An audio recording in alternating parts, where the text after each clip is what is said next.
Uau, bom dia. Bom dia pessoal. Que bom que vocês estão aqui. Obrigada pela pontualidade.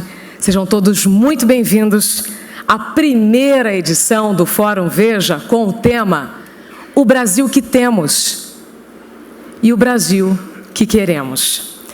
Meu nome é Isabela Camargo, é um privilégio acompanhar com vocês essa manhã de conteúdo e, em nome da Editora Abril e do Grupo Veja, agradeço a presença de cada um de vocês, aos amigos da imprensa e faço um agradecimento especial aos nossos palestrantes que concordaram em compartilhar conosco as suas ideias, as suas experiências e também opiniões. Quero agradecer também ao apoio Café Três Corações. É importante vocês saberem que esse fórum tem a cobertura de Veja.com e TVeja. Isso significa que, assim que terminar o evento, vocês também vão ter acesso a alguns depoimentos, algumas entrevistas exclusivas de alguns convidados e também de alguns palestrantes, tá certo? Tudo lá em Veja.com. E é importante também vocês saberem que a nossa rede Wi-Fi Fórum Veja, a senha é 2016, Veja 2016, vou repetir, Fórum Veja, senha Veja 2016, e quem quiser postar foto, compartilhar as ideias aqui que nós teremos nessa manhã, façam sim, e por gentileza usem a hashtag que vocês estão vendo, hashtag O Brasil que Queremos. E por fim, gente, vocês receberam na entrada aqui do auditório algumas fichas. Para que elas servem? Para que vocês participem também dessa nossa manhã de conteúdo com perguntas, tá? É só preencher essa ficha que vocês receberam e as nossas recepcionistas aqui vão encaminhar aqui para os debatedores, tá certo? Então, vamos começar agora, realmente, com a abertura oficial do Fórum Veja. Convido ao palco, peço os aplausos de vocês para o presidente do Grupo Abril, Walter Longo.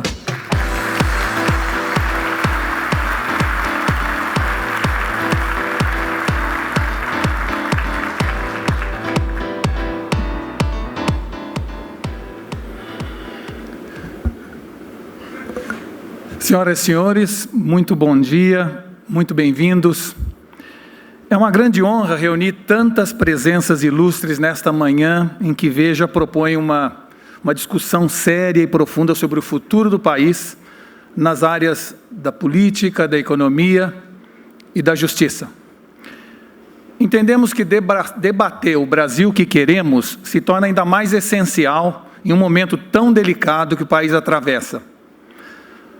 Há 8 anos atrás, eu estava numa plateia exatamente como essa, no evento comemorativo dos 40 anos de Veja. E me marcou muito o discurso feito pelo saudoso Roberto Tivita, homem que foi incansável na defesa permanente da indissolúvel interdependência entre democracia, imprensa livre e livre iniciativa. Roberto, nosso eterno líder, pregava que toda crise traz enormes desafios, mas também traz oportunidades. E o Grupo Abril acredita nisso. A oportunidade mais evidente e mais premente é a reforma política, tão essencial, tão debatida, tão adiada há tanto tempo. É crucial eliminar as causas estruturais da corrupção endêmica que infesta os governos e a sociedade brasileira desde sempre, e principalmente nos últimos tempos. Também há uma grande oportunidade para o Brasil eliminar seus principais gargalos e obstáculos esses para o desenvolvimento econômico. Nós não podemos conviver com uma taxa de desemprego batendo os 11%. Não dá mais para ter sucessivos PIBs negativos e um nível alarmante e permanente de desigualdade social. Precisamos criar mecanismos para incentivar e estimular a inovação. Precisamos simplificar as regras para a criação de empresas e de empregos. Precisamos atrair investimentos para ampliar e modernizar as nossas combalidas infraestruturas.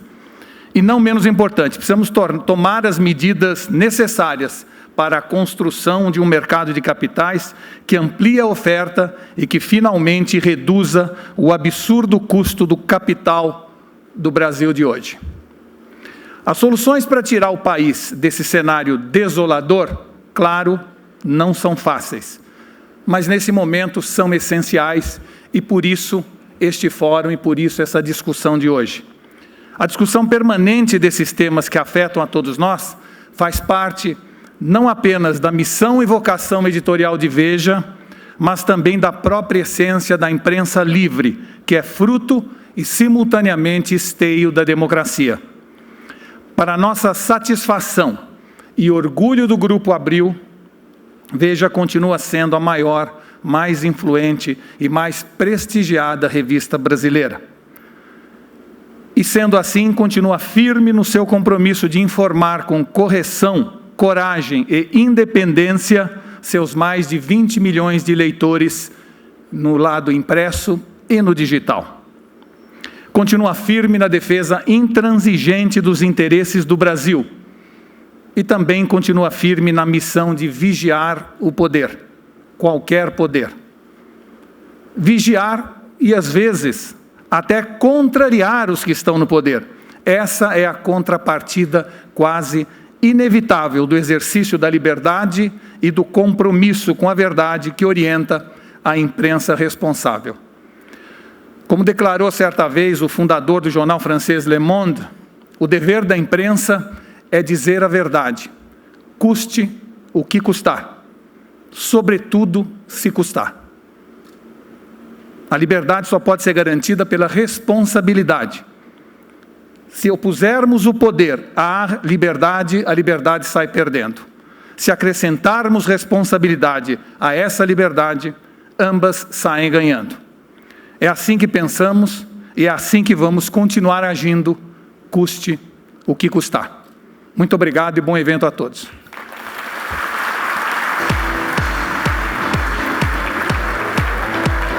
Obrigada, Walter. Agora sim, então, vamos começar a nossa história nessa manhã, 23 de maio.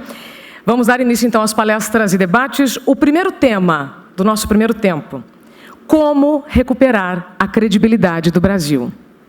É o que todos queremos saber. Então, eu convido ao palco Paulo Leme, presidente do Goldman Sachs. Paulo, seja bem-vindo.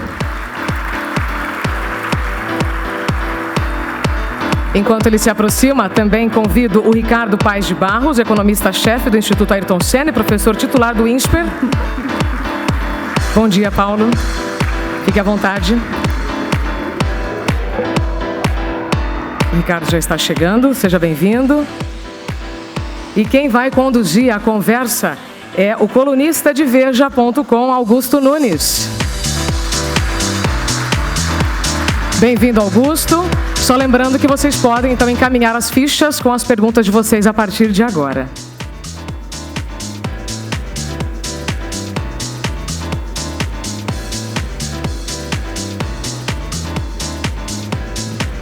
Bom dia.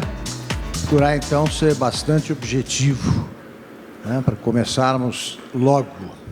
É um prazer estar aqui com o Paulo, com o Ricardo. E eu vou pedir, já na primeira pergunta, eu vou pedir que vocês, que é o pessoal que está aqui presente, que vai começar a mandar perguntas. Queria que vocês analisassem concisamente o seguinte: já foi possível perceber qual é o rumo adotado pela equipe econômica do novo governo e em que direção a gente caminha? Paulo. Olha, eu acho que sim, mas essa é a parte relativamente fácil. Isso aqui é que nem uma corrida de bicicleta, os primeiros 10 quilômetros são para baixo, é fácil. E depois você vira, você tem 3.000 metros de subida durante 3 horas, né? Mas os primeiros sinais são bons, é que nem você colocar a coordenada no GPS, ou seja, o rumo, menor estado, maior participação do setor privado, ajuste, medidas que busquem o crescimento. Então, está correto. Então, nesse sentido, é muito encorajador. Da mesma forma, eu acho que uma etapa importante que é a escolha de liderança, os nomes que estão só na parte política, como também na parte econômica. Então, eu acho que a equipe se formou bem, mas agora a parte que é mais desafiadora, que é a formulação, a apresentação das políticas econômicas e a sua implementação, que é o desafio, que são os 3.000 metros de subida. Bom, eu lembro que daqui a pouco nós ouviremos o ministro Henrique Meirelles. Ele certamente vai adiantar alguma coisa aqui do que vem por aí. Ricardo. Quer dizer, eu acho que o nosso grande desafio pela frente é de que nós conseguimos, nos últimos 15 anos, progressos sociais absolutamente fantásticos. E, ao mesmo tempo que a gente conseguiu esses progressos absolutamente fantásticos, a gente ainda não conseguiu uma sociedade suficientemente ou minimamente justa, equalitária. Ao mesmo tempo que a gente conseguiu esses progressos sociais fantásticos, a gente gerou uma crise fiscal sem precedentes. Eu acho que esse novo governo entendeu que esse é um governo que vai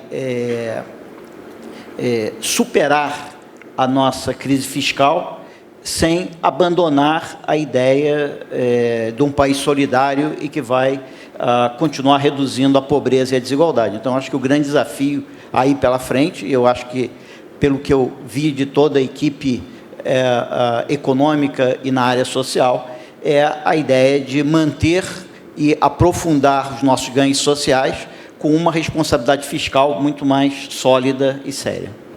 Eu não vou me meter na questão política, não, que vai ser discutido depois, mas você acha, Ricardo, que o Congresso está preparado para aprovar as medidas aí que são absolutamente necessárias para começar o combate à crise econômica?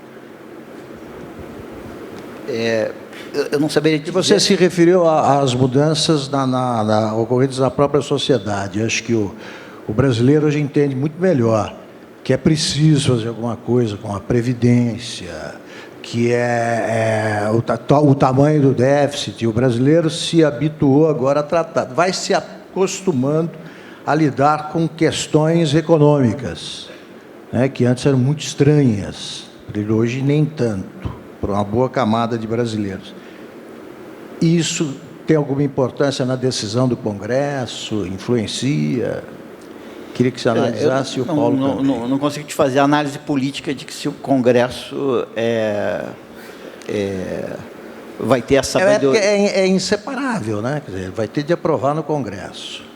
Não, vai ter que aprovar no Congresso. Isso depende, eu acho que da liderança do presidente, da sua equipe, de formular boas propostas e ter a liderança e a capacidade de convencimento de convencer o Congresso, que eu acho que até o momento ele tem demonstrado grande habilidade, e todos que conhecem o presidente sabem que habilidade política, diplomática e de negociação não é o que falta para ele. Então, eu acho que ele, tendo nas mãos boas propostas para o país, eu acho que ele vai perfeitamente ser capaz de negociar isso maravilhosamente bem no Congresso. Acho que ele não vai ter dificuldades para isso. Além disso, eu acho que a sociedade brasileira hoje entende a nossa crise, e ela tem que entender que ela é uma crise fiscal, mas que o combate à pobreza não tem nada a ver com essa crise fiscal. Quer dizer, a gente não entrou nessa crise fiscal por causa do nosso combate à pobreza, por causa do nosso progresso social.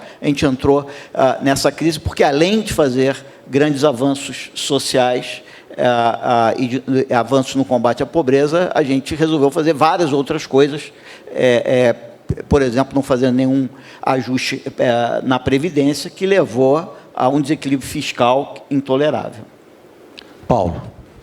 Eu acho que é uma esperança, sim. Eu acho que uma crise econômica da profundidade que a gente vive, antes de mais nada, uma grande e profunda crise política, onde o dilema é a dificuldade das escolhas, e todas são difíceis, mas a omissão da escolha leva a um resultado de inflação, que vai ser a variável que, se não houver uma decisão política no Congresso e via orçamento e via uma política fiscal organizada, a variável que fecha o modelo é a inflação.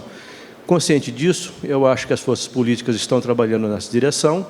Eu não subestimaria o desafio, porém, o que me dá um certo grau de otimismo é que a equipe que foi montada, do ponto de vista político, tem habilidade, conhece o assunto de tramitar pauta no Congresso, E a primeira coisa que você faz é ter uma pauta, que não havia, ou seja, ter um plano de jogo, ter um plano de ação, ter claras medidas enunciadas e poder negociar com o Congresso, eu acho que já dá uma expectativa, ou seja, entrou em campo e pode até ganhar, mas vai ser muito difícil, porque as escolhas são muito difíceis que temos envolvido.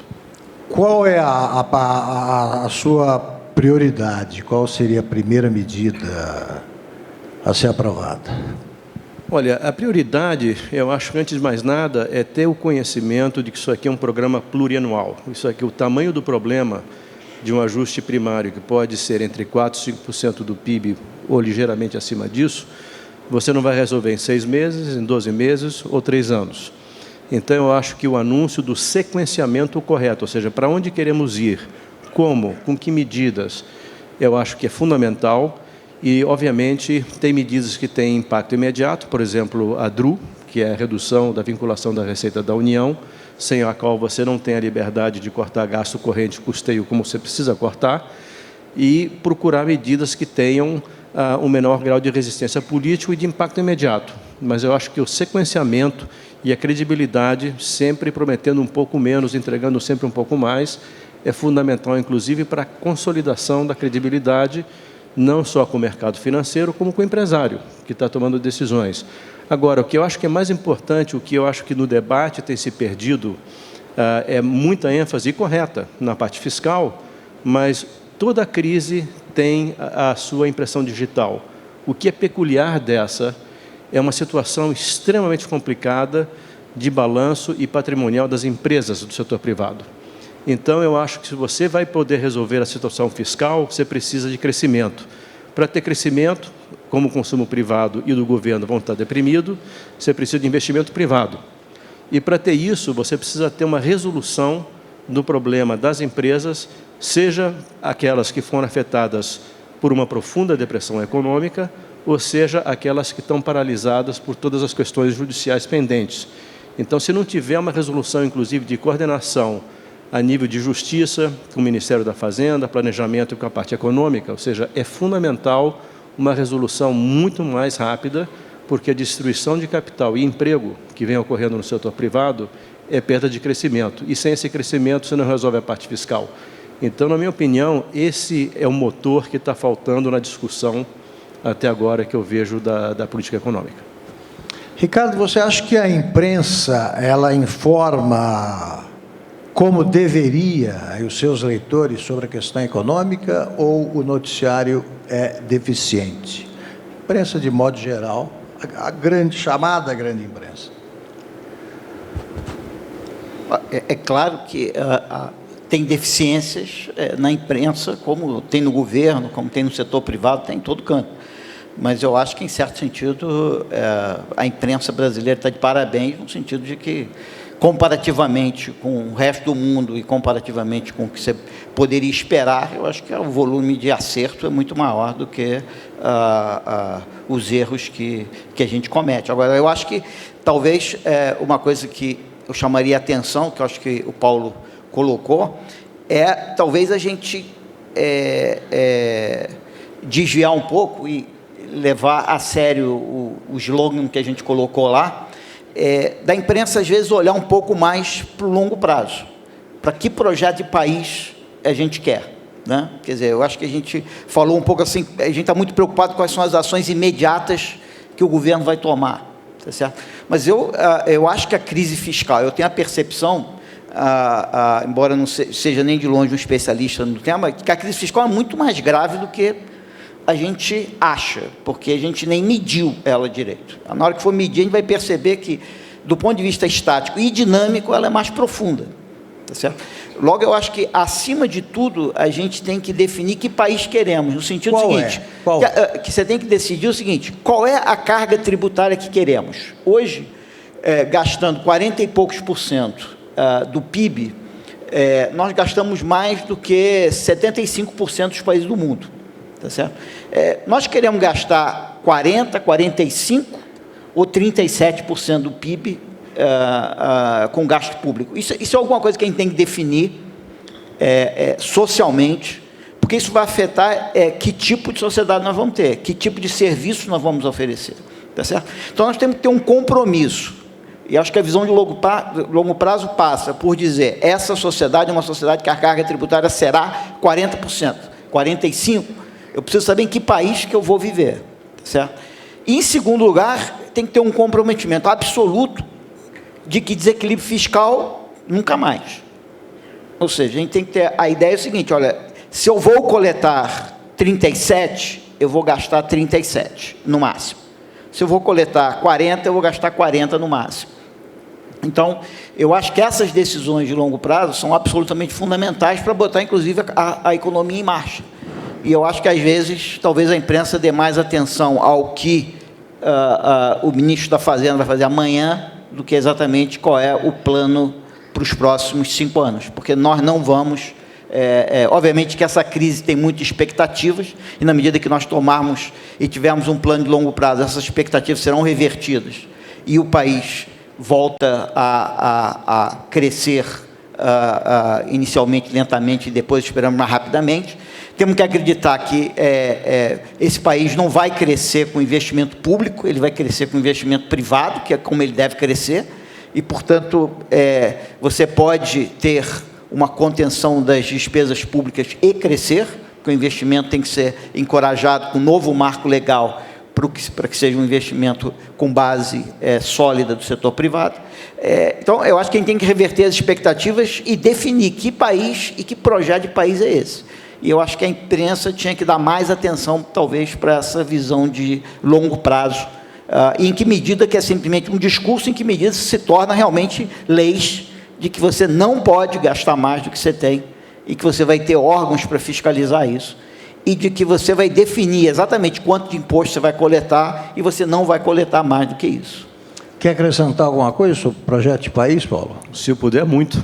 Por favor.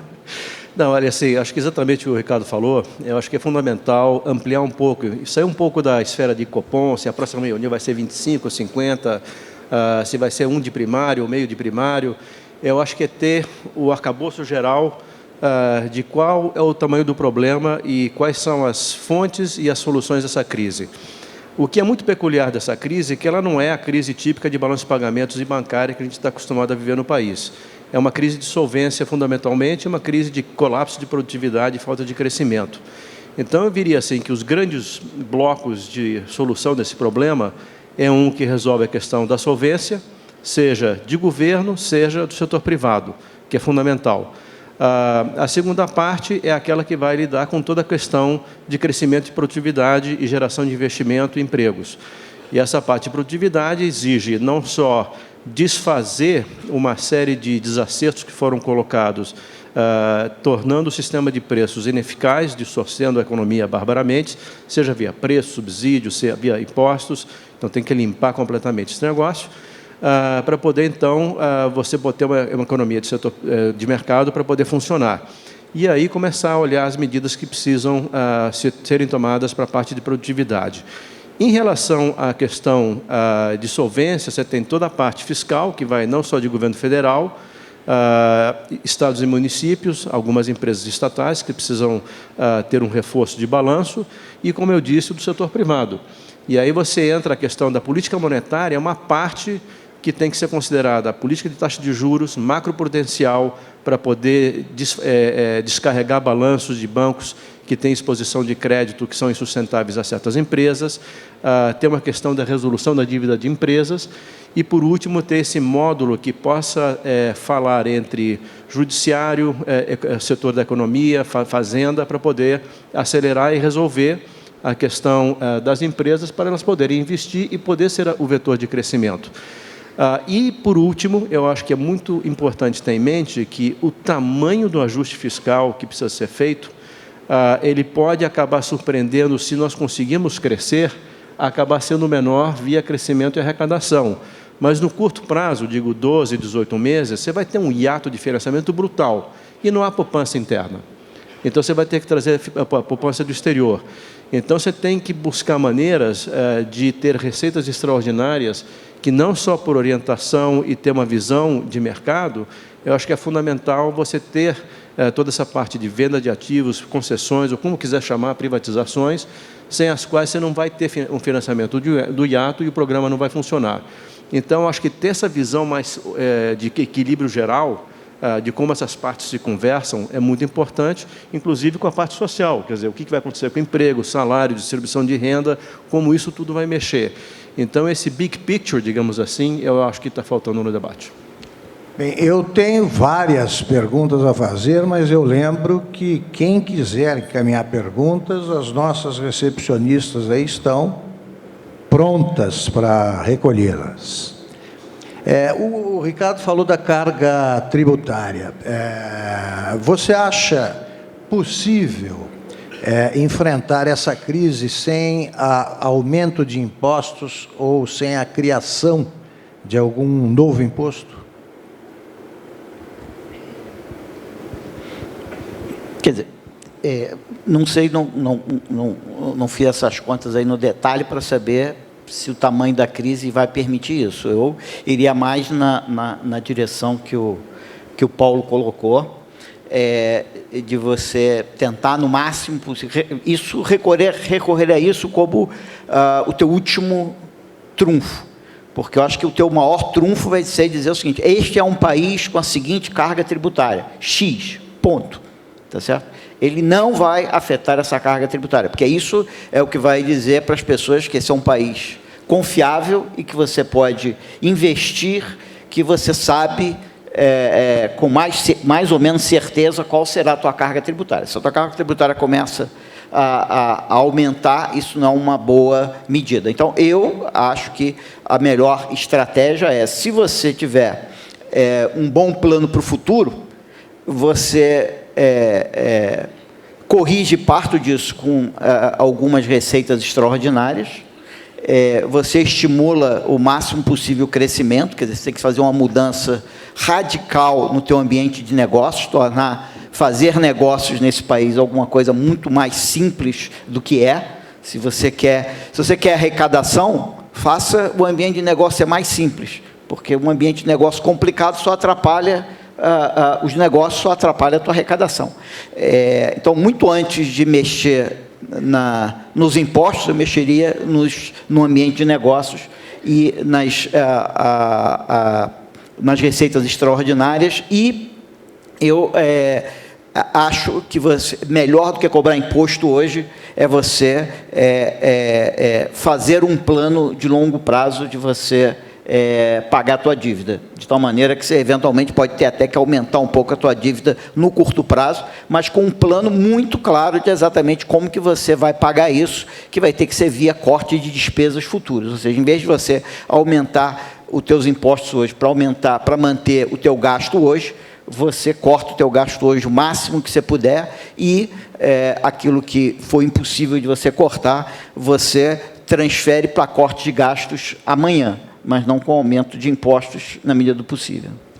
Paulo, eu queria te ouvir sobre isso, mas eu queria também saber se você se surpreendeu, qual foi o impacto que te causou o rombo anunciado pelo ministro Meirelles, porque o governo ele vinha admitindo, me parece, até 90 bilhões, o tamanho do buraco, e é praticamente o dobro. 30, 40, 60, 70. Ele foi subindo. Mesmo assim, a realidade indica que é o dobro. Eles apresentavam a metade, se tanto. Queria que você comentasse esses dois assuntos. Bom, em relação à questão de impostos, eu também tenho o mesmo viés que o Ricardo, que, podendo evitá-lo, seria melhor, porque é muito difícil você ver um imposto que seja simplesmente transitório, que você colocar por um ano, quando entra, fica. Eu acho que parte do problema não só é o tamanho da carga tributária, como também o seu custo em termos de ineficiência e perdas que isso causa ao setor privado. Mas acho que também a parte que é fundamental de atacar que você tem muitas coisas que você andou gastando em termos de subsídios, exonerações, isenções. Então, limpa toda essa parte pelo lado da despesa, antes de entrar na pergunta, vamos resolver da maneira fácil, aumentando impostos. Eu acho que exatamente você tem que resolver da maneira difícil. É porque esse problema de hoje, se você não conseguir fazer as transferências de renda e riqueza que são exigidas para encontrar uma viabilização da solvência fiscal e do setor privado, ele vai fracassar e vai ser feito através de inflação. Então, acho que essas escolhas têm que ser feitas com muito cuidado. Em relação ao tamanho anunciado de 170 bi da parte fiscal, não me surpreende, especialmente porque isso aqui é que nem um avião que caiu em termos de queda livre e você não tem o altímetro. Então, você perdeu a referência, ou seja, que uma das coisas mais importantes é uma perda de referência completa. Então, a meta ajustada é desajustada, e corta aqui, sobe lá. Você chega no final, você já não sabe mais onde você está. E não me surpreenderia que esse é o primeiro de vários números que ainda iremos ver na parte fiscal. Mas, novamente, eu acho que, em vez de estar obcecado com a medida, se é 170, 150 ou 210, é ter o plano de voo exatamente para onde queremos ir, de que maneira, quem vai ceder o quê e quais são as medidas que a gente precisa fazer em 1 ano, 3, 5, para poder voltar a crescer e ter um aumento do emprego. Agora, é importante que o novo governo mostre que situação encontrou, né?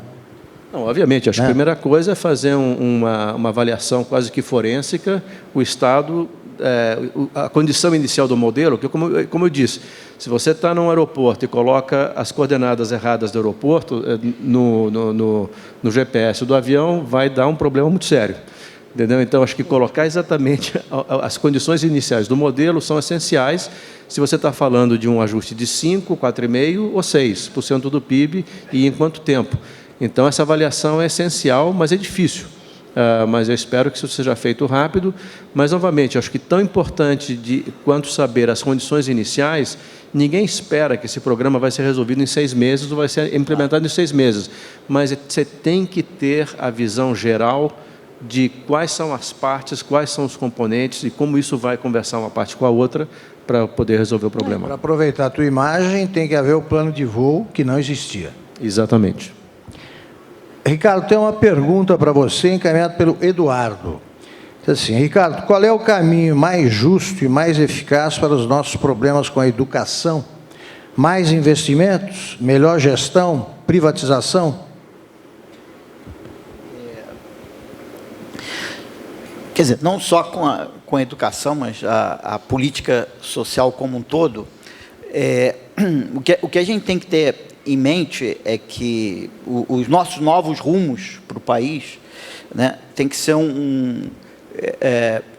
rumos na direção de um país mais responsável e equilibrado do ponto de vista fiscal, mas que mantenha não só os ganhos sociais que a gente teve, mas a mesma velocidade com que a gente vem melhorando nossos indicadores sociais. Quer dizer, a gente combinou a nível mundial de que a gente ia reduzir a pobreza à metade em 25 anos, e a gente está reduzindo a pobreza à metade a cada 8 anos. Então, assim, o Brasil reduz a pobreza 3 vezes mais rápido do que combinou, né? E apesar disso, nós temos uma pobreza muito mais alta do que era de se esperar de um país com a renda per capita que o Brasil tem. Então, a nossa mortalidade infantil a gente reduziu a 1/3, né? Então, eu acho que na área social a gente fez grandes avanços, a gente precisa continuar tendo esses avanços, e a gente tem que ter em mente o seguinte, que como os 40% mais pobres brasileiros têm 10% da renda brasileira e o governo brasileiro tem 40% do PIB, não é porque a gente fez política social para os 40% mais pobres que a gente entrou nessa encrenca fiscal que a gente entrou. A gente tem um desequilíbrio fiscal por outras razões e não por causa da política social. Então, uma das coisas que a gente tem que fazer é aprofundar a nossa política social. E, no caso da educação e nos outros casos, isso tem que ser alcançado exatamente pelas linhas que foram colocadas aqui. A gente tem que aumentar muito a eficiência, tá certo? Eu vivo sempre chamando a atenção que existe um municípiozinho muito pequeno no interior do Ceará, na fronteira do Ceará com Pernambuco e com a Paraíba, na Chapada lá do Araripe, na base da Chapada do Araripe, que é Brejo Santo, que tem uma renda per capita de R$300 por mês, renda per capita de R$300, e que os níveis educacionais são comparáveis à média da OECD, certo? A níveis da Grécia ou mesmo da Itália, o nível educacional na cidade de Brejo Santo, o que as pessoas sabem de matemática e de linguagem. Então, é perfeitamente possível para o Brasil ter uma educação muito melhor com os recursos que a gente tem. É claro que mais recursos para a educação, se a gente quer realmente dar um salto educacional, a gente precisa, porque nós estamos 30 anos atrasados em relação ao Chile, em termos de educação.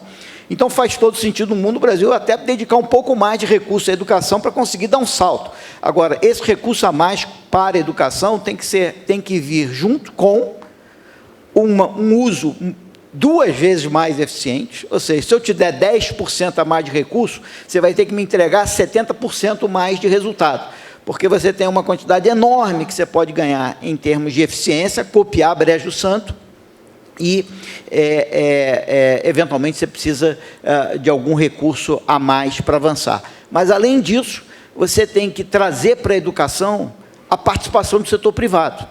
Quer dizer, quanto mais você tiver o setor privado na educação, mais você vai ter serviços que você pode colocar a serviço do pobre e mais você vai liberar recursos públicos que hoje estão sendo dedicados para dar educação e dar atenção a não pobres, que se você trouxer ao setor privado, você pode liberar. Então, seja a saída para o Brasil, em termos de manter um equilíbrio fiscal e avançar socialmente, é uma política social muito mais eficiente e muito mais focalizada, ou seja, muito mais centrada no pobre. Para o pobre, ineficiência não ajuda em nada. E para o pobre, uma política social desfocalizada que não beneficia ele também não ajuda em nada. Então, para o pobre, é muito importante que a política social brasileira seja mais eficiente e mais bem focalizada, e na medida em que a política social for mais bem focalizada, eu preciso da entrada do setor privado na educação, na saúde, em várias outras áreas sociais, de tal maneira que uma série de serviços que hoje o Estado presta para a sociedade possa ser prestado pelo setor privado. Perfeito. Quer acrescentar alguma coisa antes da pergunta que eu vou fazer? Paulo, a pergunta é do Walter Torres. Se eu me enganar aqui com alguma palavra, o próprio Walter me corrige, por favor. Para facilitar a entrada de dólar, não é chegada a hora de tirar o risco cambial, para se poder trazer mais dólares para investimento e infraestrutura? Eu acho que sim, que é importante é o seguinte, eu acho que eu tive semana passada em Nova York conversando com investidores de renda fixa, renda variável, empresas, e eu acho que o interesse em investir no Brasil é muito grande. O que a gente tem para recuperar também, em termos de financiamento externo, é enorme, porque a boa notícia é que a gente teve um ajuste externo muito rápido, muito profundo, em função da depressão econômica e da desvalorização, de quase que 75 bilhões de dólares, mas a gente teve uma queda idêntica nos fluxos líquidos de entrada de capital. Você teve saída de capital de portfólio e teve, inclusive, também uma caída de investimento direto estrangeiro. Mas o interesse é muito grande em participar, dado a escala, dado a possível rentabilidade de uma série de projetos no Brasil e dado o carrego que você tem na taxa de juros de 14,25%. Desculpe, volto só a te interromper. Tá. Esses investimentos não foram feitos por falta de confiança. Exatamente, ou seja, entre a parte política e a parte econômica. E, por exemplo, você vai, há 2 semanas atrás, a Valdomiro Maranhão. Então, a pergunta que eu recebia, who is in charge? Entendeu? Então, quer dizer, essa falta de noção de previsibilidade, mudança de regras de jogo, que tornam o processo inviável para o investidor estrangeiro. Agora, o que foi muito positivo, indo à tua primeira pergunta, em relação ao que a gente pode avaliar até o momento, a resposta do investidor estrangeiro é muito positiva, muito. Mas a pergunta que eu recebia, ok, Mr. Leme, até agora, ótimo, mas e aí? E depois? Quais são as medidas? Quando vai funcionar? Quando? Então, eu acho que você tendo, em primeiro lugar, esse arcabouço muito claro da sequência e em que setores e como vão funcionar essas medidas, mas o mais importante de tudo, eu acho, é tirar todo o ruído que toda a presença do governo causou, seja em matéria tributária, em subsídios e crédito subsidiado e tudo isso, e também toda na parte regulatória. Eu acho que o investidor entra. Então, você tem leilões na parte de concessões e privatizações que tenham regras claras, em projetos claros e que tenham uma taxa de retorno que você possa calcular e o mercado vai precificar o risco, o investidor estrangeiro virá. Então, eu acho que esse será um bom problema de ter. Eu acho que você tem que tomar muito cuidado se vier essa entrada de capitais forte, de quais são as consequências em termos de uma apreciação real efetiva da taxa de câmbio, mas esse é um bom problema para ter, não só pelo lado da inflação, aí você pode cortar juros, como também na parte de reduzir o protecionismo que existe, que é muito alto. Então, se a gente tiver esse problema de entrada de dólares excessiva, não vai controlar com IOF e com outras medidas quantitativas ou na barreira, na entrada, mas é muito melhor fazer isso para, por exemplo, financiar importações de bens de capital, que estão altamente vinculados a crescimento e produtividade. Então, isso seria um problema muito bom de ter. Pois é, então, a pergunta para os dois. O processo de privatização deve ser retomado para valer e intensificado? E, mais especificamente, é hora de privatizar a Petrobras? Quer começar, Ricardo? Quer dizer, eu acho que todo processo de privatização é bem-vindo. A questão é como que você faz ele de uma maneira eficiente, responsável, em que medida o setor privado está realmente capaz e capacitado para fazer, para participar dessa privatização. Você acha que foi bom, por exemplo, foi boa a metodologia aplicada no governo Fernando Henrique para a política de privatização? De novo, eu acho que para saber certamente foi melhor ter feito o que foi feito do que não ter feito. Mas o que foi feito poderia ter sido feito em várias dimensões, talvez de uma maneira melhor. Eu acho que tem várias pessoas aí que podem explicar o que a gente aprende, não é minha especialidade, o que você aprende com esse processo todo. Agora, o que eu acho que o Brasil tem que se preocupar bastante é que, na medida em que a gente se tornar um país previsível, tá certo? Na medida em que a gente se tornar um país que tem um projeto, eu acho que vai ser... eu tive em Genebra também, recentemente, e todo mundo está com o maior interesse de saber quando é que vocês vão se estabilizar lá para a gente conseguir investir de volta lá no Brasil, porque nós estamos loucos para investir no Brasil. Então, acho que o mundo quer, e, no certo sentido, o mundo precisa de países para investir. O Brasil é um grande candidato. Então, todo mundo quer o sucesso do Brasil para poder ter oportunidades a mais para investir. Eu acho que o grande desafio, seja da privatização, seja da entrada de capitais no futuro no Brasil, é como a gente aumenta a nossa produtividade, porque isso, no final, é o que a gente quer, tá certo? Quer dizer, no fundo, o que a gente quer é aumentar a produtividade. E o Brasil tem tido, às vezes, muito mais sucesso em atrair capitais do que atrair produtividade.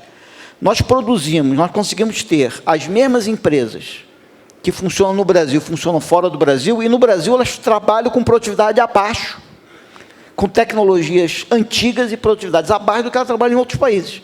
Ou seja, o que adianta para a gente atrair capitais e privatizar se isso não vai trazer produtividade? Não adianta nada. Pode resolver um problema fiscal, um problema financeiro. Não é isso que a gente quer resolver. A gente quer ter um perfil para frente de produtividade crescente.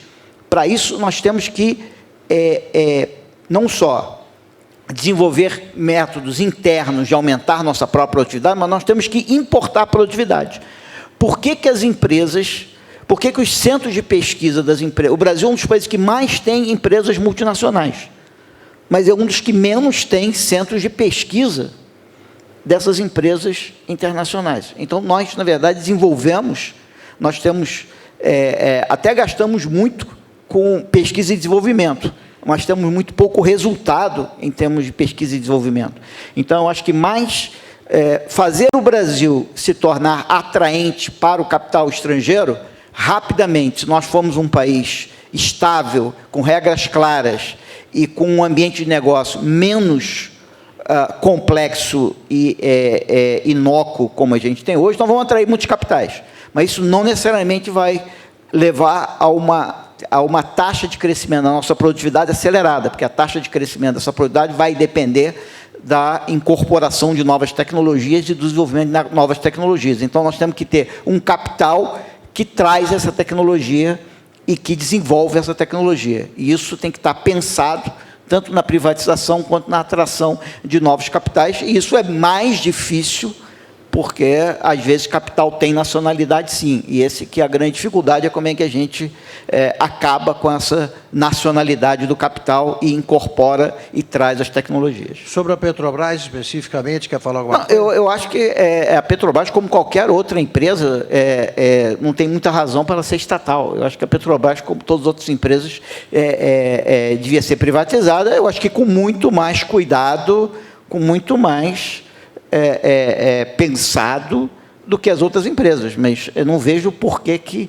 um país precisa de ter uma empresa como a Petrobras. Perfeito. Paulo, também queria que você falasse sobre isso por um minuto, porque estamos terminando aqui. Tá, em relação, eu acho que a parte de privatização e venda de ativos é mais do que uma questão ideológica, como eu disse, é uma realidade de curto prazo fiscal, mas tem que ser tudo feito de maneira muito conscienciosa, inclusive devido ao sequenciamento das políticas e da implementação da política econômica, pode agregar mais valor e ser o momento, definir melhor no tempo o momento ideal da venda de ativos ou de privatização de uma certa empresa. O que eu queria chamar a atenção, mudando um pouco, indo para o setor privado, e novamente, quer dizer, como eu estou na parte de banco de investimentos, o que eu vejo que é fundamental, quer dizer, você tem um setor, toda a parte de infraestrutura, óleo e gás, açúcar e etanol, quer dizer, você tem uma questão jurídica que afeta esse setor e que muitas vezes você tem um investidor estrangeiro interessado, pronto para dar o preço e morre no departamento de compliance. Se a gente não resolver isso, eu acho que a gente não consegue resolver uma série de problemas muito importantes de grandes empresas, de vários setores importantes, que eu acho que é fundamental ter uma maneira um pouco mais rápida para poder solucionar de maneira correta, mas poder resolver esse problema que hoje tem um impasse. Perfeito. Nós vamos, como eu disse, ouvir em seguida o ministro Henrique Meirelles. Então, eu peço a vocês têm também um minuto cada um, que façam as considerações finais e façam uma pergunta para o ministro Meirelles. Que pergunta vocês fariam, que ele vai falar em seguida. Paulo. Bom, assim, consideração assim, em geral, eu acho que a gente está num momento fundamental de fazer escolhas muito difíceis. Em primeiro, de definir o papel do setor privado na economia brasileira e do governo. Ou seja, quem é responsável pelo quê, quem faz melhor o quê e qual vai ser essa assignação de responsabilidades. Isso resolve muitas coisas em matérias da parte fiscal, tributária, e da parte de privatização, da parte de infraestrutura, concessões.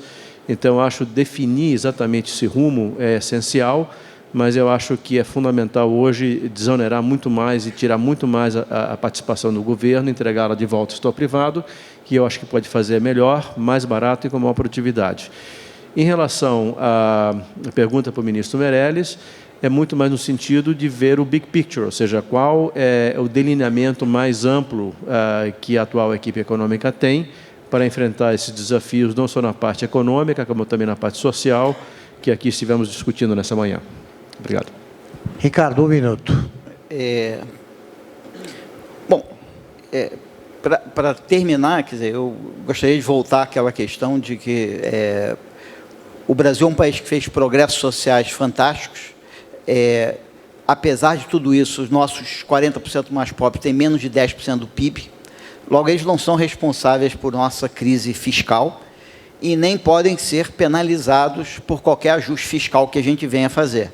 E um Estado que tem 40% do PIB, ou se vai ter que fazer um ajuste de mais ou menos 4% ou 5%, pode perfeitamente fazer isso sem afetar os 10% que atingem os mais pobres, e tem várias maneiras de fazer isso. Ou seja, eu acho que o Brasil tem que fazer um tremendo ajuste fiscal e adotar para sempre uma regra de jamais gastar mais do que tem, mas, ao mesmo tempo, ele tem que fazer um compromisso fundamental de que esse ajuste será feito com a continuidade da queda da pobreza, com a continuidade da queda da desigualdade, com a queda da mortalidade infantil e com a melhoria dos indicadores educacionais.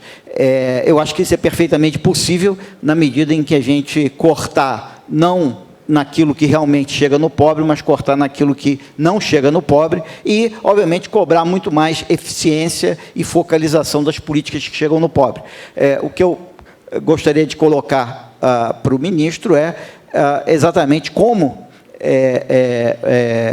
o governo está planejando, e eu tenho certeza que ele está planejando, e eu tenho certeza de que ele tem a resposta para isso, de como o governo está planejando esses cortes radicais, que eu espero que ele faça, nos gastos públicos, sem que isso afete de nenhuma maneira não só o nível, mas como a velocidade com que a pobreza, a desigualdade e os vários serviços sociais têm evoluído no Brasil.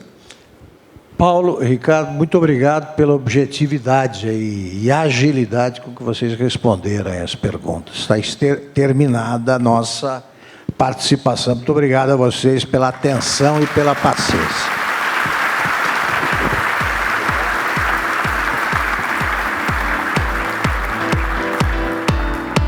Obrigado, Augusto, Paulo e também ao Ricardo. Obrigado a todos que participaram com as perguntas. Agora sim, então, nós vamos continuar a nossa programação. E é hora, então, de ouvirmos. Convido ao palco o excelentíssimo senhor ministro da Fazenda, Henrique Meirelles.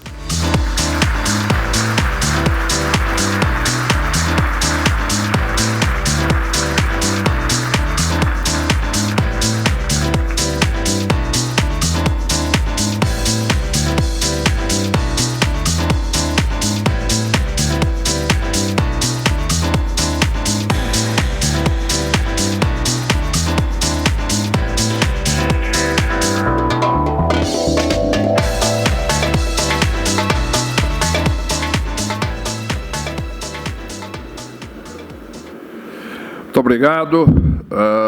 Satisfação enorme estar aqui neste evento. Um momento muito importante, evidentemente, da economia brasileira e para todos nós, com a evolução política e a evolução econômica, não há dúvida de que nós viveremos momentos relevantes e, dentro do meu ponto de vista, extremamente positivos na medida em que devemos caminhar na direção certa. Em primeiro lugar, eu gostaria de agradecer ao Giancarlo Tivita, presidente da Abril, pelo convite e pela organização desse evento. Gostaria também de saudar a presença do ministro do Supremo Tribunal Federal, Luiz Roberto Barroso, do ministro-chefe da Advocacia Geral da União, Fábio Medina, do doutor Sérgio Moro, juiz federal, do Walter Longo, presidente executivo do Grupo Abril, dos palestrantes, do Paulo Leme, do Ricardo Paes de Barros, dos empresários jornalistas e do meu amigo Augusto Nunes, que está conduzindo esse debate. É muito importante, no momento, todos aqueles, portanto, terem consciência de algumas questões que são fundamentais, que já estão sendo debatidas no Brasil. O primeiro desafio, e que é fundamental, é o ponto de partida, é o diagnóstico, é a identificação de qual é o problema. Não há dúvida de que a questão do Brasil começou com a elaboração de uma série de políticas que eu vou dar alguns números em seguida dos seus resultados, mas que, basicamente, criaram uma dúvida, uma incerteza sobre a sustentabilidade e a solvência do Estado a médio e longo prazo no Brasil. Isto gerou uma queda de confiança, a expansão de gastos públicos somados com outros aspectos, intervenções de preços e etc., elevou a inflação e desorganizou também a economia. Tudo isto fez com que o nível de confiança baixasse e também, em consequência, o nível de investimento baixando, o nível de empréstimos de crédito, tudo isso levando a uma diminuição da atividade econômica, um aumento do desemprego, portanto, uma diminuição maior ainda da atividade econômica. Nós entramos nesse círculo para baixo, levando, em consequência, a uma queda da arrecadação tributária que acentuou a questão fiscal. Portanto,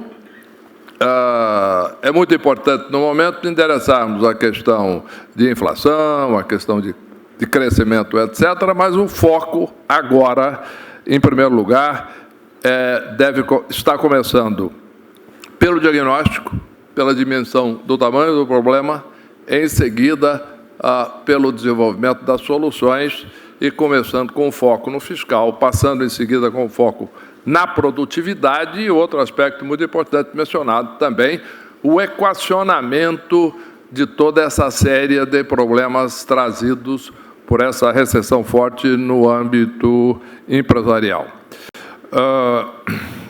Um dado que, inclusive, nós, às vezes, nos esquecemos, mas que é importante deixar claro, é que estamos no 7º dia útil de governo.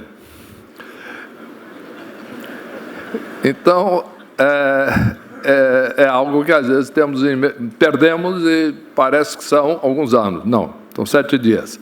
Não, 7 não, hoje começa o 7º.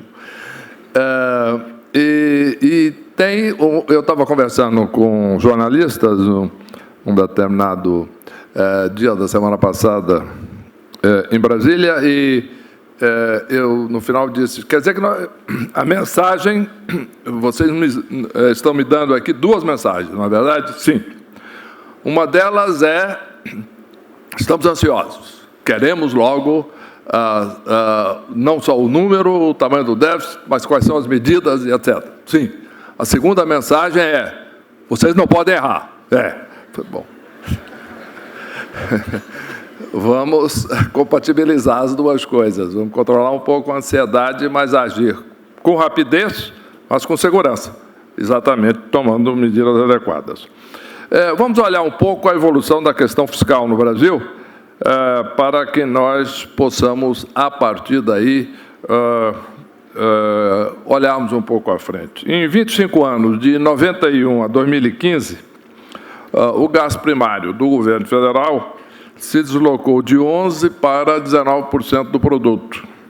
Portanto, observou-se um crescimento anual médio de cerca de 0,3% do PIB durante todo este período.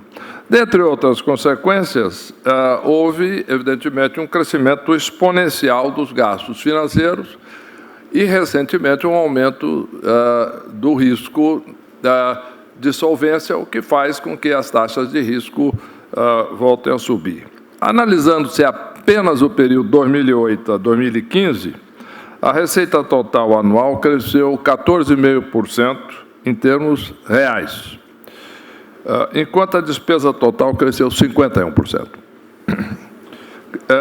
É importante ainda observar que, nesse período, todos os componentes de despesa aumentaram, mas, em especial, voltando ao ponto mencionado, subsídios e subvenções. Não necessariamente, portanto, aliás, não programas sociais. Sim, cresceram, mas subsídios e subvenções cresceram com uma taxa de expansão total superior, em termos nominais, a 900%. No último ano, o déficit nominal do setor público alcançou 9% do PIB. Isto e outras estatísticas fiscais sugerem que existem equilíbrios estruturais, alguns remontando a 88, na promulgação da nossa Constituição. Entretanto, os números mostram muito claramente que essas questões estruturais se somaram, particularmente nos últimos anos, impactos fiscais negativos decorrentes de erros de diagnóstico e implementação de políticas que se revelaram equivocadas. De fato, nos últimos anos, houve uma expansão sem precedente do gasto público, notadamente com envolvimento e concomitante a outros fatores desorganizadores da economia, como controle de preços, controle de tarifas, depois liberando o preço de tarifas, concessão de privilégios e etc. Ainda assim, é de se supor que a ideia subjacente a essa estratégia foi de acelerar o crescimento e controlar a inflação, né? Partimos do pressuposto de que, independentemente dos resultados terem sido negativos e de muitos discordarmos dessas políticas desde que foram implantadas, no entanto, o fato concreto é que partimos do pressuposto de que a ideia era que houvesse maior crescimento, menos inflação e etc. Porém, como a realidade mostrou, nós tivemos apenas recessão e aumento de desemprego, inflação, taxa de juros reais aumentando, perda de confiança, recuo do investimento e muitas outras coisas. E como subproduto desse quadro, as receitas públicas, receita tributária, caiu acentuadamente, potencializando, portanto, esse cenário de deterioração das contas públicas, e isso já se configurando a partir da evolução das despesas que já vinha. Em resumo, as contas públicas passaram a emitir sinais inequívocos de insustentabilidade, não há dúvida. A propósito, portanto, na última sexta-feira, acredito que os senhores e senhoras todos tomaram conhecimento, foi mencionado aqui, anunciamos uma estimativa de cerca de 170 milhões para o déficit primário deste ano. Note bem, foi um trabalho duríssimo, não foi para estimar o déficit do próximo ano ou do ano seguinte, foi deste ano, corrente. Isso foi resultado de cuidadoso realismo fiscal. É importante mencionar isso. Existe, evidentemente, doses de incerteza no processo, desde a evolução da arrecadação e etc., até questões mais pontuais nesse aspecto, como, por exemplo, qual será o efeito da lei de regularização de capitais, por exemplo, quanto de fato vai entrar, qual será a arrecadação disso, a questão da dívida dos estados e uma série de outras coisas.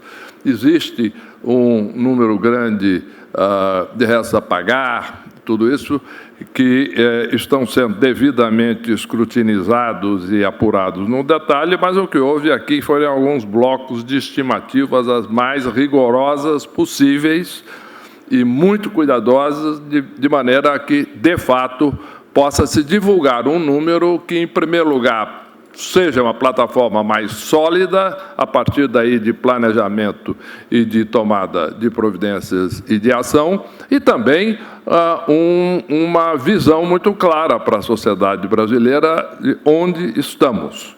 Isto também é muito claro, quer dizer, que a situação é séria, a situação é grave, existe muito potencial. O Brasil é um país que oferece muita oportunidade, como já foi aqui mencionado, mas não há dúvida de que nós partimos de uma situação em que, em primeiro lugar, essa questão da conta fiscal, das contas fiscais, é crítica e muito importante ser solucionada. Por essa e outras razões, hipóteses e cálculos, mesmo aqueles mais otimistas para o desempenho da economia brasileira, indicam que, se nada for feito, isso é importante, Nós temos que ver. Estamos nesta posição. Hoje estamos com este quadro. O que ocorreria se nada fosse feito? Não é? A relação da dívida pública sobre PIB facilmente superaria os 80% em alguns anos, aproximando-se, portanto, do dobro da média de países emergentes, que é ao redor de 44%. A situação das finanças públicas, portanto, chegou a tal ponto que corremos risco do descumprimento da chamada regra de ouro, que veda a emissão de dívida além do necessário para rolar a dívida vincenda e pagar as despesas de capital, ou seja, a não emissão de dívida para quitar despesas correntes. Isso foi sumarizado agora há pouco como desequilíbrio fiscal nunca mais. Quer dizer, então, isto, de fato, é uma regra de ouro que nós precisamos estabelecer e recuperar na economia brasileira e nas finanças públicas. Em outra perspectiva, mesmo o patamar de dívida pública 2015, 66%, é claramente incompatível com as condições de financiamento da dívida pública de países emergentes, com as taxas de risco que ainda temos, sejam essas condições praticadas no mercado doméstico e nos mercados internacionais. Vamos falar um pouco sobre o que deveria ser feito, ou o que deverá, ou o que será feito.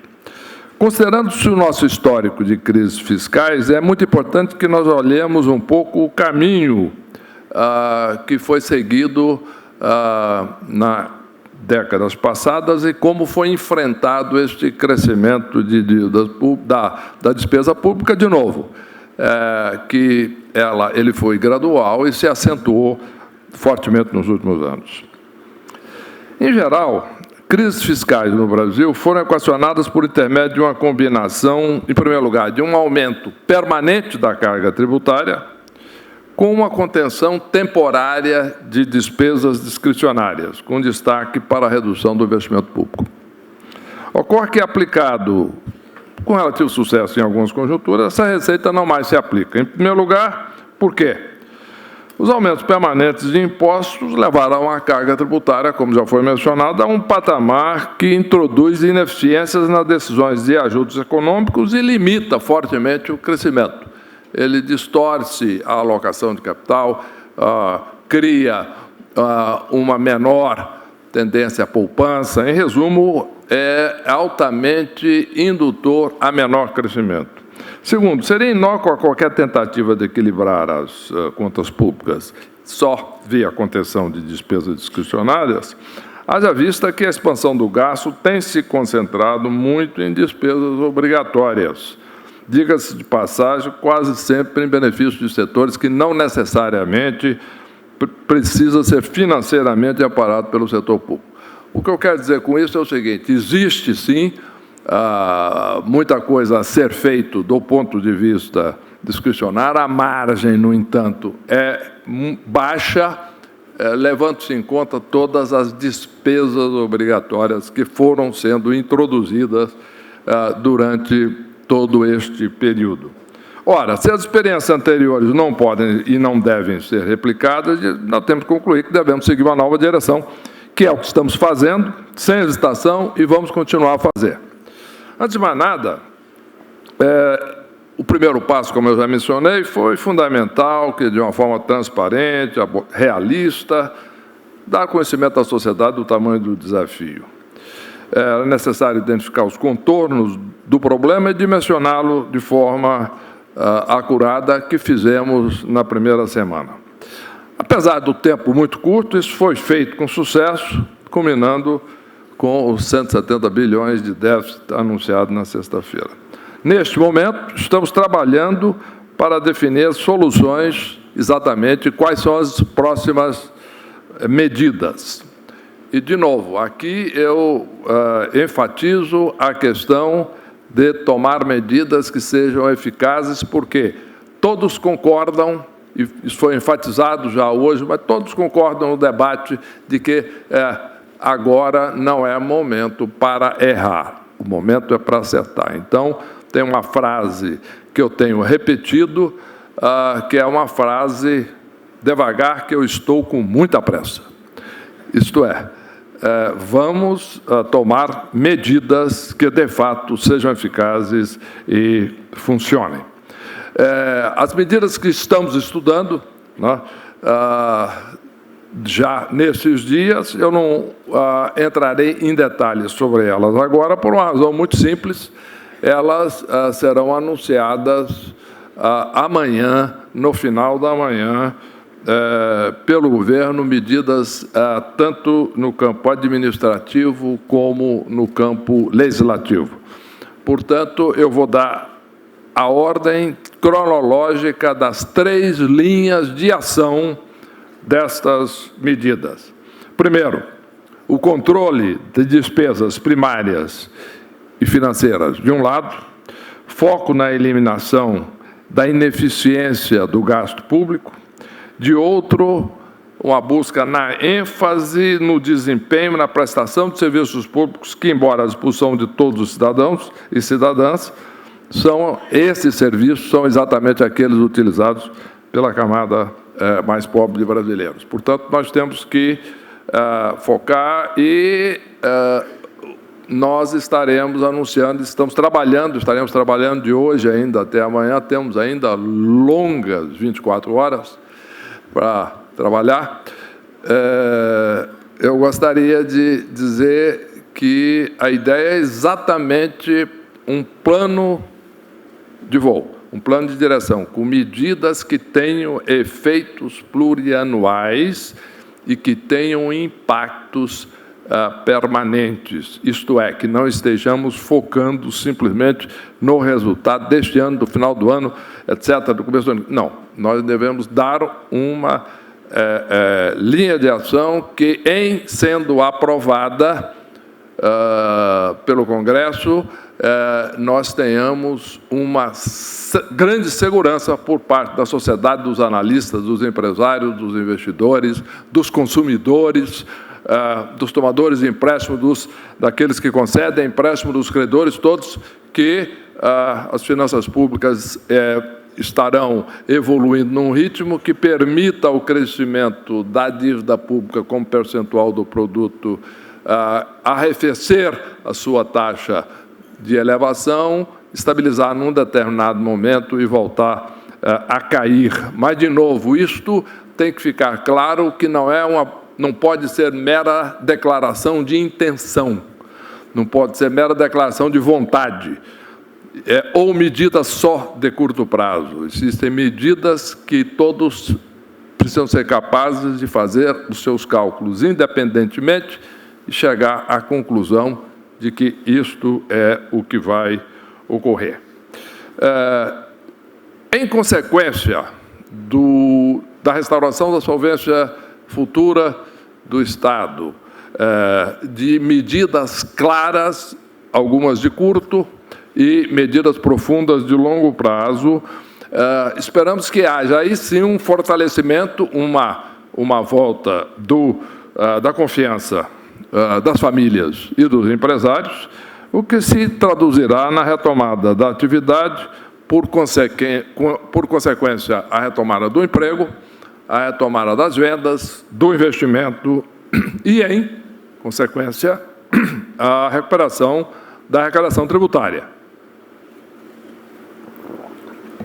Muito importante, porque todo o processo de ajuste, evidentemente, será extremamente viabilizado, facilitado, por uma arrecadação que seja crescente e por um país que esteja crescendo. Mas, de novo, o processo começa por um controle rígido e rigoroso da despesa, das contas públicas. O aumento da arrecadação é algo que tem que vir como consequência do processo, não como pressuposto de saída do processo. Então, isto tem que ficar muito claro e as regras têm que deixar isso de uma maneira absolutamente transparente e inequívoca.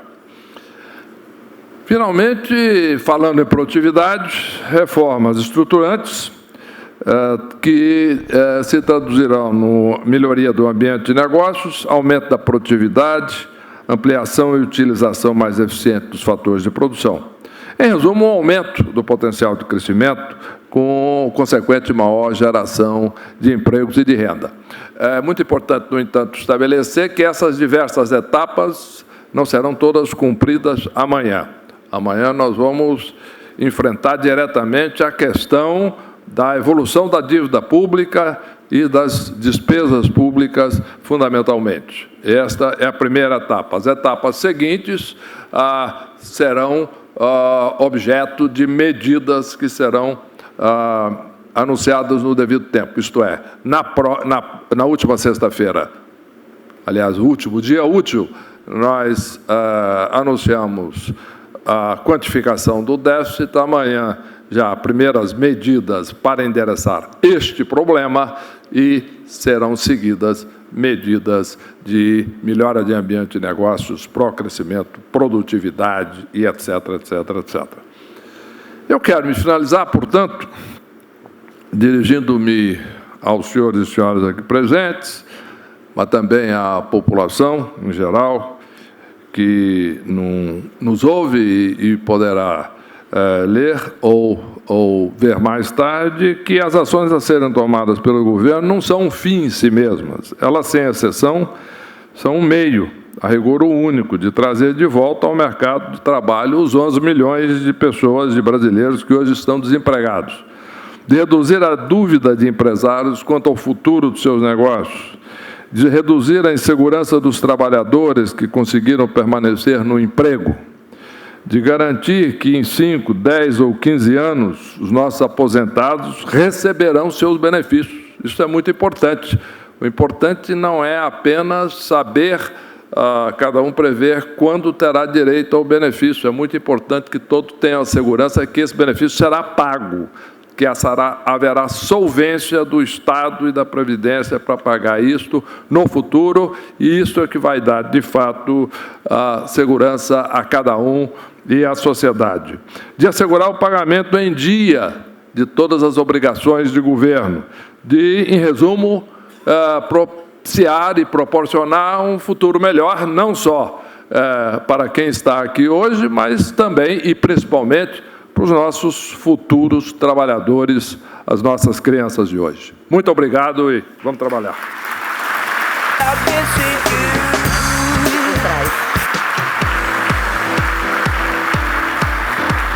Obrigada, ministro. Bom trabalho. Acho que muita gente vai incorporar a frase "devagar, estou com muita pressa", né?